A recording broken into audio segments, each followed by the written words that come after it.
세상을 말하느니 내가 떠나가는 것이 너에게 유익이라. 내가 떠나가지 아니하면 보혜사가 너에게로 오시지 아니할 것이요 가면 내가 그를 너에게로 보내리니. 이것은 무슨 공간적인 문제를 말씀하는 것도 아니고요. 뭐 예를 들어서 예수님이 여기에 계시는데 성령님이 함께 계실 수 없다, 이런 공간의 개념을 말하는 것도 아니고요. 무슨 그 절대적 무슨 순서를 말하는 것도 아니고, 하나님의 구원 섭리가 이제 그와 같이 이루어질 것이다 하는 그것을 말씀하는 거예요. 예를 들어서 창조주 하나님, 그리고 구속주 하나님, 그리고 성령 하나님, 보혜사 하나님, 뭐 이런 역사가 이루어질 것이다 하는 그것을 말씀하신 거예요. 그래서 성부 하나님께서 창조와 그 모든 섭리를 이루어 가시고, 그리고 성자 하나님께서 구속을 이루어 가시고, 그리고 성령 하나님께서 그 구속을 적용하시고, 십자가의 은혜를 각 믿는 자들에게 이루어지게 하시고, 그런 뜻이죠. 그런 일들이 이제 있을 것이다 하는 그 말씀을 하신 거예요. 근데 그 일들이 우리가 보기에는 이제 구분이 되는 거잖아요. 성부, 성자, 성령으로 구분되는데, 그와 같은 일들이 성부, 성자, 성령께서 삼위가 일체가 되셔서 이루시는 일들이다, 이제 그런 말씀이에요.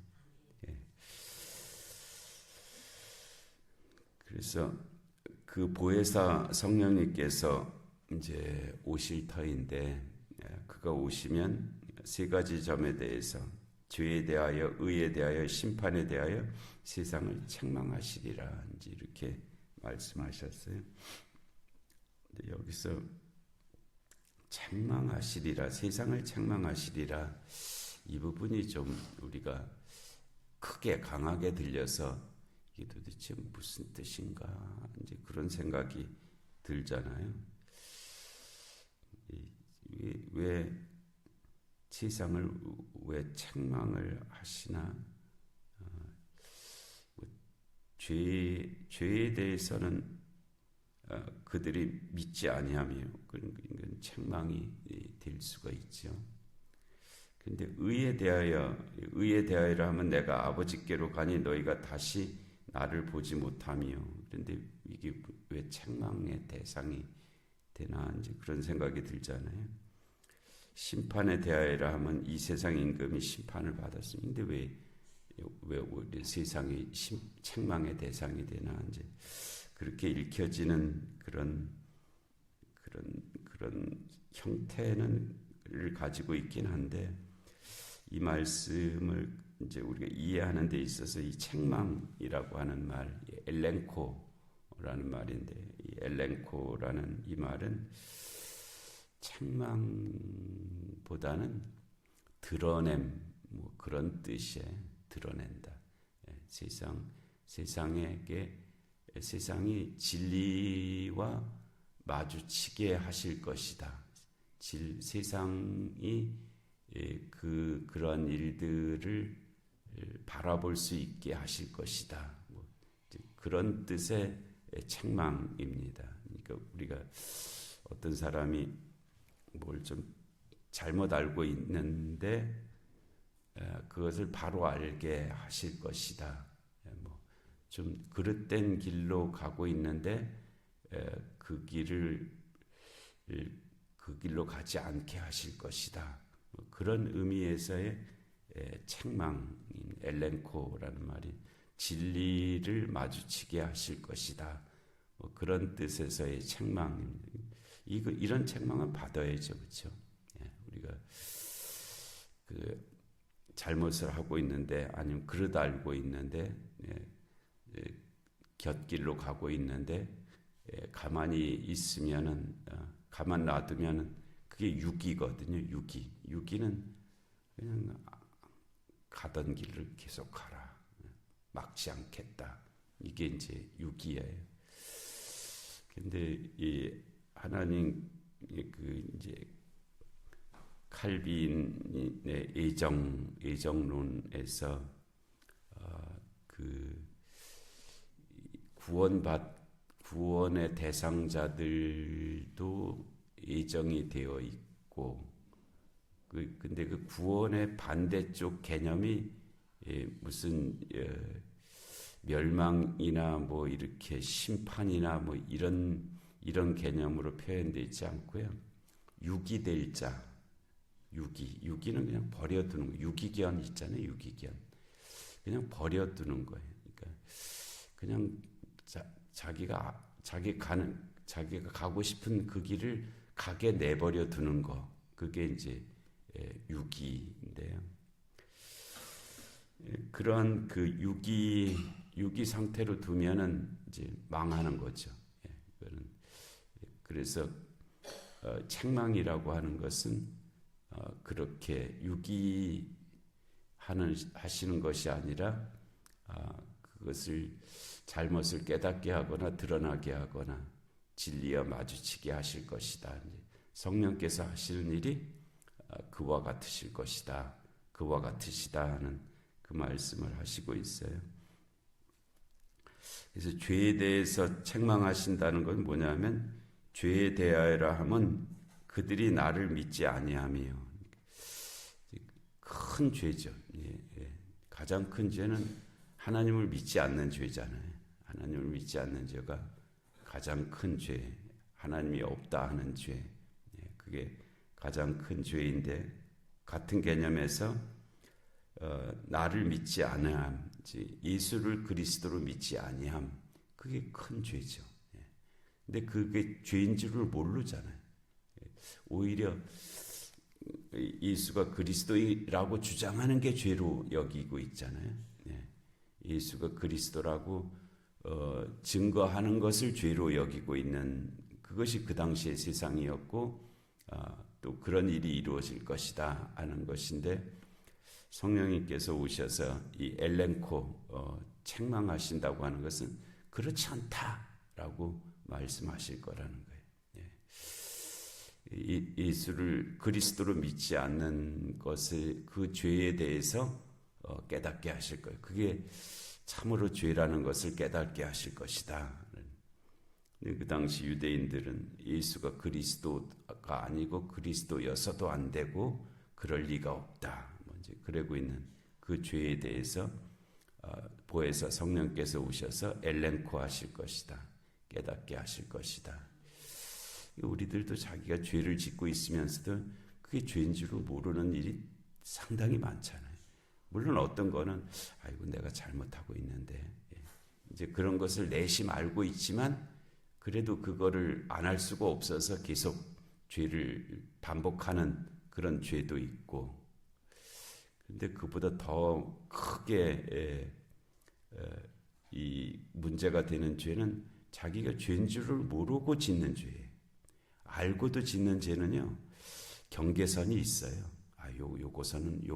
요거를 넘어서서는 내가 이게 잘못하는 것 죄인 줄은 아는데 그냥 이걸 안 할 수가 없어서 계속 하고 있는 거예요. 그러니까 경계선이 어느 정도 있는 그런 상황인데요. 그런데 이 죄인 줄을 모르고 짓는 죄는 경계선이 없습니다. 갈 때까지 가게 됩니다. 그렇게 되면은 돌이킬 수 없는 그런 지경이 되거든요. 근데 이제 이 보혜사 성령께서 오셔서 죄에 대하여 하면 그들이 나를 믿지 아니하미요라는 그 부분에 대해서 깨닫게 하실 것이다, 마주치게 하실 것이다, 그런 말씀이에요. 근데 의에 대하여라 함은 내가 아버지께로 가니 너희가 다시 나를 보지 못함이요. 이것도 왜 이게 무슨 세상이 책망되는 내용이 될 수 있나 그러는데, 이것도 이 무슨 말씀이냐 하면은 그 예수 그리스도의 그 십자가를 그 당시의 세상은 불의한 것으로 봤잖아요. 무슨 뜻이냐면 자기가 죄가 있으니까 저 십자가에서 죽지. 그 죄가 없으면 왜 저 십자가에서 죽겠냐? 이제 이런 예수 그리스도의 십자가를 불의한 일로 그렇게 본 거예요. 많은 사람들이 그렇게 봤죠. 예수 그리스도의 십자가가 의의 십자가라고 알고 있는 사람은 거의 없었습니다. 그냥 다 불의한 자의 십자가로 그렇게 여기고 있었던 그런 때였는데, 그래서 죽는다. 이제 여기서는 이제 내가 아버지께로 간다.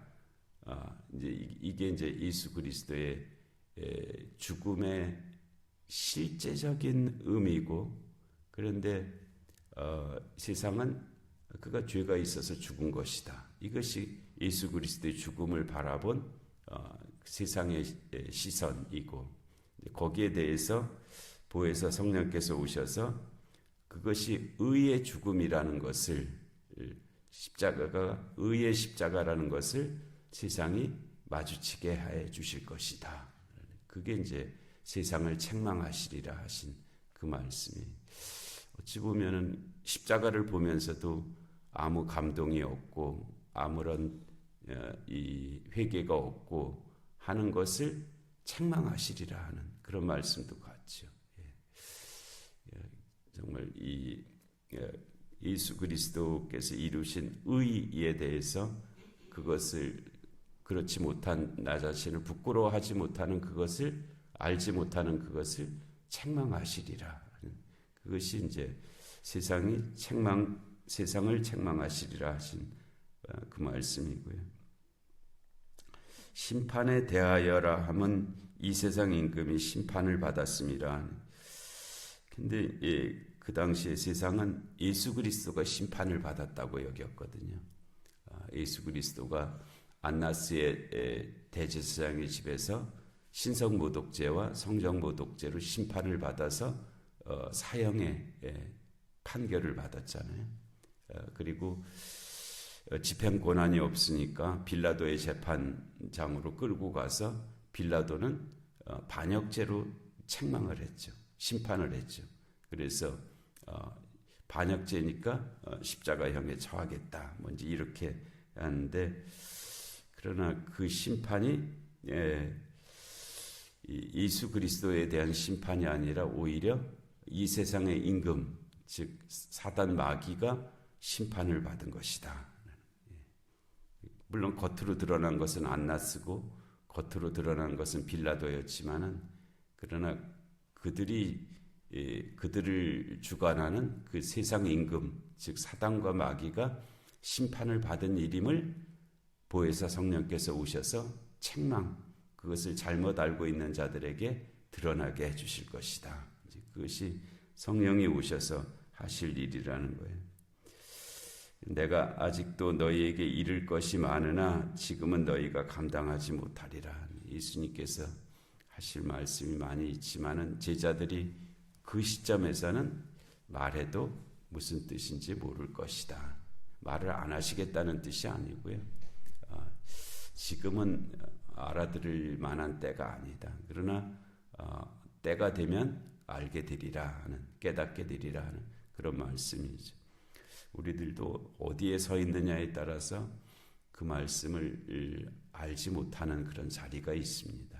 그 자리를 벗어나야, 때가 지나야 이제 알게 되는 거예요. 그때 그 장소에서는 뭐라고 말을 해줘도 안 들리고 보지도 못하고 알지도 못하는 그런, 제자들이 지금 있는 그 자리는 예수님께서 다른 말씀을 하셔도 무슨 말인지 그들이 너희가 알지 못하리라. 그러나 이미 이 말씀은 제자들의 발을 씻기면서, 그러는 왜 이렇게 되는지는 나중에 알게 되리라 이렇게 말씀하시잖아요. 그래서 그런 일들이 이제 있죠. 지금 우리에게도 있습니다. 내가 지금 이 자리에서 다 알 것 같지만은 안 돼요. 안 됩니다. 어느 순간에 때가 지나야 알게 되는 그런 일들이 있는 거죠. 근데 그 때를 가름하는 그 기준 중에 성령이 오셨느냐 임하셨느냐가 그 때를 가름하는 그 기준이 된다. 성령이 임하시기 전에는 도저히 무슨 말인지 알지 못하다가도 그렇게 되는 일이 있지만 성령이 임하시고 나면은 그때는 이제 그렇구나라는 것을 알게 되는 때가 올 것이다. 13절에 그러나 진리의 성령이 오시면 때가 바뀌었잖아요. 그가 너희를 모든 진리 가운데로 인도하시리니. 그래서 우리가 있는 자리에서는 알지 못했는데 모든 진리 가운데 성령께서 우리를 인도해 가실 것이다. 이제 이게 은혜죠. 그가 스스로 말하지 않고 오직 들은 것을 말하며 장래의 일을 너에게 알리. 들은 것을 말한다니까 성령은 무슨 수동적인 존재같이 이렇게 표현이 되어 있는데요. 이것도 무슨 말씀이냐 하면은 삼위일체 하나님께서 그 안에서 공유된 일들을 말씀하시는 것이다. 그런 뜻에서 들은 것을 말한다는 거예요. 그러니까 그냥 이 능동적인 어떤 능력이 없다라는 뜻이 아니고요. 삼위일체 하나님 안에서 주고받는 그 일들을 말씀하실 것이다. 그런 말씀이에요. 그가 들은 것을 말할 것이다는 것은 그런 의미로 서로 그냥 단독으로 어떤 것을 하시는 것이 아니고 삼위일체 하나님 안에서 이루어진 일들을 말씀하실 것이다. 그리고 그가 내 영광을 나타내리니 내 것을 가지고 너에게 알리시겠습니다. 이것도 조금 이제 오해가 될 수 있는 그런 표현이기는 한데 같은 뜻이에요. 내 영광은 뭐냐 하면은 예수 그리스도를 통해서 나타난 십자가와 부활을 말씀하실 것이다. 그 말씀이에요. 그러니까 예수님이 하신 일은 영광스러운 일이고 성령께서 하시는 일들은 아주 부차적인 그런 것을 말씀하신다는 뜻이 아니고요. 그가 내 영광을 나타내리니, 그러니까 주님의 십자가와 부활을 드러내실 것이다, 알릴 것이다 하는 성령께서 오셔서. 왜냐하면 그 이전에는 책망이었잖아요.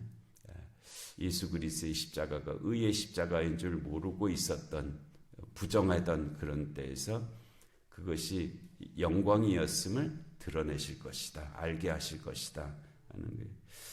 무릇 15절 무릇 아버지께 있는 것을 다 내 것이라. 그러므로 내가 말하기를 그가 내 것을 가지고 너희에게 알리시래. 이것도 같은 말씀입니다. 그러니까 예수님만 가지고 있다는 뜻이 아니고 예수님을 통해서 드러난 일이잖아요. 십자가와 부활이. 그것을 성령께서 오셔서 알리실 것이다. 그와 같은 성령의 은혜가 함께 하실 줄로 믿습니다. 은혜로우신 하나님 아버지, 오늘 귀한 새벽자에 허락하시고 또 성령께서 오셔서 하실 일들을 말씀해 주셨습니다. 이 말씀들이 저희들의 심령 가운데도 이루어지게 하여 주시옵소서. 영육가는 공고한 하나들을 긍휼히 여겨 주옵시고 이 나라의 민족 가운데 주님의 공의와 정의가 임하게 하여 주옵시고 전쟁과 기근과 질병과 재난의 땅들 가운데 주의 긍휼하심이 함께하여 주시옵소서. 또 어제 효도여행 잘 다녀올 수 있게 은혜 주셔서 감사드리옵고 오늘서부터 이제 시작되는 오순절 성령강 10일 기도에 하나님 이 성령께서 하시고자 하는 일들이 다 이루어지는 크신 역사가 있는 날들 되게 하여 주시옵소서. 이 새벽의 기도 가운데도 은혜 주시기를 간절히 비옵고 예수님의 이름으로 기도하옵나이다. 아멘.